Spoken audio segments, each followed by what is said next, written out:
ఇప్పుడు ఏంటి అందరూ వచ్చేసరికి ఏంటంటే ఇప్పుడు డిప్లొమా చేసి బీటెక్ చేస్తారు. బీటెక్ అయిపోయిన వాళ్ళు ఎంటెక్ చేస్తారు. అలాగే బీఫార్మసీ వాళ్ళు ఎంఫార్మసీ చేస్తారు. సో దానికి కరెక్ట్ టైం అంటే అడ్మిషన్స్ కరెక్ట్ టైం ఇదే. సో సెట్స్ ద్వారా రాసి వెళ్ళేవాళ్ళు సెట్స్ ద్వారా రాసి వెళ్తారు. అదే యూనివర్సిటీలో అయితే ఖచ్చితంగా సెట్టే రాయాలి. అఫిలియేటెడ్ కాలేజ్, అటానమస్ కాలేజీలో మేనేజ్మెంట్ సీట్ అయినా దొరుకుతుంది.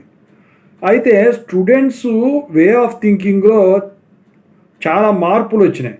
సో చాలామంది స్టూడెంట్స్ అడుగుతూ ఉన్నారు నన్ను ఒక క్వశ్చను, అదేంటో చెప్తాను. సో ఎందుకు రాంగ్ థింకింగ్ అని అన్నానో కూడా చెప్తాను.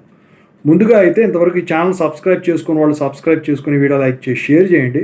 మీకేమైనా డౌట్స్ ఉన్నట్లయితే కాల్ మీ 4 ద్వారా కాల్ చేయండి. తెలుగు ఇంజనీరింగ్ ఎడ్యుకేషన్ టెలిగ్రామ్ ఛానల్లో జాయిన్ అవ్వండి.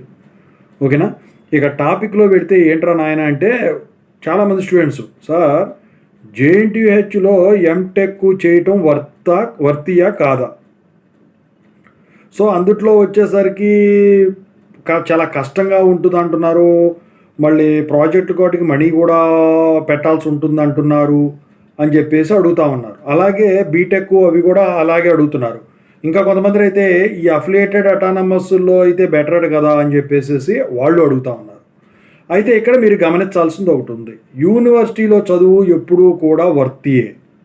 అది ఏ యూనివర్సిటీ అయినా కానివ్వండి. ముందు ప్రిఫరెన్సు ఈ క్యాంపస్ డ్రైవ్లు ఏవైతే ఉన్నాయో, కంపెనీలు రిక్రూట్ చేసుకునే పద్ధతి ఏదైతే ఉంటుందో ముందుగా ఫస్ట్ ప్రిఫరెన్స్ యూనివర్సిటీస్కి ఇస్తారు. ఆ తర్వాత అటానమస్లు అఫిలియేటెడ్కి ఇస్తారు.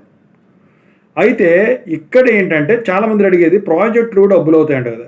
ఎంటెక్లో పేపర్ పబ్లిషింగ్ ఉంటుంది. అది అటానమస్ కాలేజ్ అయినా, అఫిలియేటెడ్ కాలేజ్ అయినా, యూనివర్సిటీ అయినా ఖచ్చితంగా దానికి రీసెర్చ్ చేయడానికి మనీ పెట్టాల్సిందే. అంటే దానికి అయ్యే ఖర్చు ఏదైతే ఉంటుందో దానికి ఫండింగ్ అనేది ఉంటుంది. యూనివర్సిటీ వాళ్ళు ప్రొవైడ్ చేస్తారు. మిగతా అటానమస్లో అఫిలియేటెడ్ వాళ్ళు ప్రొవైడ్ చేయరు. మీ సొంత ఖర్చులు పెట్టుకోవాలి. కానీ యూనివర్సిటీ వాళ్ళు కొంత పెడతారు. మిగతా వచ్చేసరికి ఏవైతే ఉంటో మీరు పెట్టుకోవాల్సి ఉంటుంది మిస్లేనియస్ కేసెస్లో.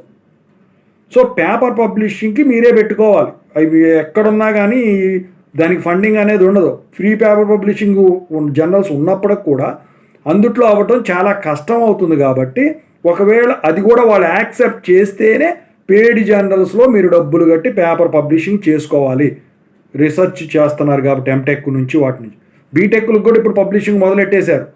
సో దానివల్ల ఆ నాలెడ్జ్ ఏదైతే ఉంటుందో రియల్ టైం ఎక్స్పీరియన్స్ అనేది మీరు గెయిన్ చేయగలుగుతారు. ఆ రీసెర్చ్ పేపర్ మీరు పబ్లిషింగ్ చేసింది ఏదైతే ఉంటుందో యూనివర్సిటీలో కానీ, అటానమస్లో కానీ, అఫిలియేటెడ్లో కానీ, దాన్ని మీరు మీ రెజ్యూమ్లో యాడ్ చేసుకుంటే కంపెనీలు రిక్రూట్మెంట్ చేసుకోవడానికి వచ్చినప్పుడు అది మీకు దోహదపడుతుంది. ఇదంతా వదిలేసి స్టూడెంట్స్ రాంగ్ థింకింగ్లో వెళ్ళిపోయారు.